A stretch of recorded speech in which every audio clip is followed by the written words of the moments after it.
Hello guys, आप लोग कैसे हैं। आज के इस क्लास में हम आपको थ्योरी बताने वाले हैं। थ्योरी कहने का मतलब इसको हिंदी में हम लोग परिमेय कहते हैं। इस परिमेय में क्या होगा कि क्लास 10th का 10th नंबर चैप्टर है जिसका नाम है सर्किल टू एरिया, मतलब वृत्त से संबंधित जितना थ्योरी होते हैं उसमें हम अभी जो बात करेंगे ये थ्योरी नंबर 10.1 है। ऐसे सवाल को अक्सर बच्चा छोड़ के आ जाते हैं एग्जाम में, जो आपको नहीं छोड़ना। ये जो होता है ना, ये ज्योमेट्रिकल होता है, इसमें आप इंस्ट्रूमेंट बॉक्स का यूज करते हैं, औजार बॉक्स का। समझे कि नहीं समझे। ऐसे क्वेश्चन बहुत कम बच्चे लगा के आते हैं एग्जाम में, इसलिए पूरा कोशिश रहेगा कि आप लगा के आइए, ठीक है। हमारे पास जो क्वेश्चन है 10 नंबर का, ये थ्योरी आपको कुछ कुछ याद करने वाला चीज है। अगर जो आपका क्लास 9th का बेसिक ठीक है तो ओके, नहीं है तो भी आपको देखना चाहिए, एकदम बेसिक से बताया जाएगा। कहता है वृत्त, वृत्त एक तार को जब आप गोला घेर देते हैं तो एक क्या बन जाता है, वृत्त का निर्माण हो जाता है। एक तार लेते हैं और उसको क्या कर देते हैं, गोल घेर देते हैं तो एक वृत्त का निर्माण हो जाता है। ये जो रेखा है जो देख रहे हैं ब्लैक का, ये जो एकदम गोल है ये आपका वृत्त है, ठीक है। वृत्त के किसी बिंदु पर, जैसे कि ये वृत्त है और ये किसी बिंदु पर है, स्पर्श रेखा। स्पर्श रेखा कहने का मतलब टैजेंट, टैजेंट स्पर्श रेखा। जब किसी वृत्त के स्पर्श बिंदु पर, जब किसी वृत्त के एक बिंदु से टच करके कोई रेखा निकले तो उसको हम लोग बोलते हैं स्पर्श रेखा। कोई वृत्त हो टच हर एक जगह पे भी कर सकता है, लेफ्ट से भी, राइट से भी, डाउन से भी, अपर से भी, लेकिन किन्हीं एक ही पॉइंट पर सटना चाहिए। जैसे कि यहाँ पे सटा, आप चाहे तो वृत्त के यहाँ पर भी कटना नहीं चाहिए, डायरेक्ट छूना चाहिए। क्या करना चाहिए, स्पर्श का मतलब होता है केवल स्पर्श, टच करना चाहिए, काटना नहीं चाहिए, वृत्त से ज्यादा दूर भी नहीं जाना चाहिए। ये बेसिक था। स्पर्श बिंदु सुनिए, जिस वृत्त के जिस किसी बिंदु पर स्पर्श रेखा मिलती है उसको कहा जाता है स्पर्श बिंदु, और इस रेखा का नाम होता है स्पर्श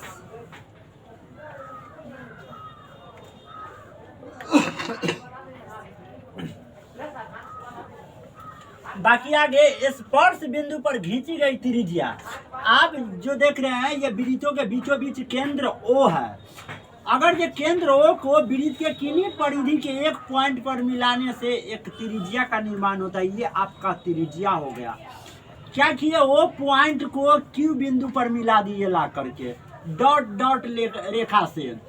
खींची गई त्रिज्या पर लंब होती है, मतलब ये साबित करना है कि जैसे कोई रेखा सूती हुई है, ठीक है, और इस पर आप जब एक खड़ी रेखा डाल देते हैं तो यहाँ पर 90 डिग्री का निर्माण हो जाता है। और यही चीज को क्या करना है, आपको साबित करना है कि जो त्रिज्या जो होती है ना वो परपेंडिकुलर है या नहीं है, किस पर, स्पर्श रेखा पर। ये जो AB जो है आपका, इस डायग्राम में स्पर्श रेखा है। कौन सी रेखा है, और O से लेकर P तक आपका त्रिज्या है। त्रिज्या जो है इस पर आपका लंब है। क्या है, लंब। लंब कहने का मतलब एकरा बीच में 90 डिग्री का कोण बनेगा, ठीक है।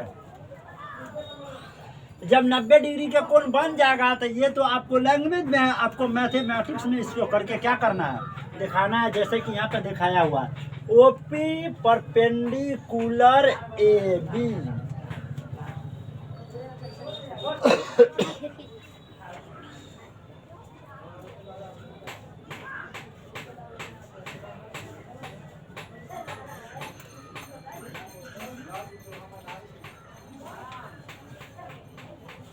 यह क्वेश्चन के बाद आप लिखेंगे सॉल्यूशन दिया गया है। उसके बाद आपने जो जो डायग्राम में बनाया है उस चीज को आप हिंदी में क्या कर देंगे, लिख देंगे। आइए देखिए, लिखे हैं एक वृत्त, ये भाषा आपको लिखना चाहिए। कोई ये अर्थमेटिक अलजेब्रा नहीं है कि आपको इसमें कैलकुलेशन मिलेगा। इसमें किसी प्रकार का जोड़ घटाव गुना भाग मिलने वाला नहीं है। इसमें आपको टर्म्स को समझना पड़ेगा, ABCD से लेकर Z तक का लेटर को समझना होगा। कुछ साइन होता है सर्वांगसम का, परपेंडिकुलर का, वे कहाँ पर लगेगा कहाँ पे नहीं लगेगा, इस चीज में आपको ध्यान रखना होगा। ठीक है, आगे देखेंगे। एक वृत्त जिसका केंद्र O है, ये एक वृत्त है जिसका केंद्र O है और स्पर्श रेखा AB कौन सी रेखा है? स्पर्श रेखा AB जो वृत्त के P बिंदु से, यहाँ पर वृत्त पर कोई बिंदु P था, ठीक है, P बिंदु से खींची गई है, मतलब वृत्त पर कोई पॉइंट P था जिस पर AB स्पर्श रेखा को टच करके बाहर निकाला गया है। आगे देखेंगे OP, O से लेकर P तक, ये बात सब आपको थोड़ा थोड़ा याद करना पड़ेगा। क्लास 9th का अगर जो आपने परिमेय पढ़ा है तो कोई दिक्कत नहीं है, बाकी आपको थोड़ा थोड़ा याद करना पड़ेगा। OP जो है O से लेकर P स्पर्श बिंदु है। ये जो P जो देख रहे हैं स्पर्श बिंदु है, अब P से खींची गई वृत्त की त्रिज्या है, मतलब O से लेकर P तक आपका त्रिज्या हो गया, जो आपको हम पहले बताए हैं। ये आपका त्रिज्या है और त्रिज्या को रेडियस कहा जाता है और इसको R से सूचित किया जाता है। सुनिए, इस थ्योरी के बनाने का कुछ कंसेप्ट होता है, उस कंसेप्ट को आप समझना चाहिए। ठीक है, क्या